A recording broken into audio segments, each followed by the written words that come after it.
It's becoming harder and harder for organizers to lock down explosive content and nothing but. The harsh truth is that at least some of your attendees will already be familiar with at least some of your content. Even after you've worked so hard on it, some people might even find it old news or boring. God. What?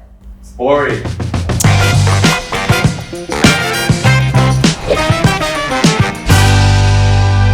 Don't be discouraged. There's a way that's guaranteed to generate some fresh new perspective, and it's right under your nose. Your users, attendees, and registrants. Ask them to share their ideas and thoughts, and maybe even create content of their own, and use it in your event. They will love seeing content that comes from them. They'll love even more seeing themselves and their peers in the speaker lineup. And besides, you'll be amazed at the gems that they'll produce. And wait, there's more. There's also a much bigger chance that people will share and promote your event when they feel like they're a part of it.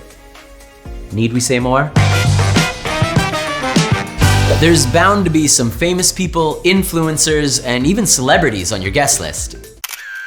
Hone in on jaw-dropping names and get them to create content for your event. A full-blown session, fireside chat, short video, or even just a playlist with their recommended content. Any of these will do.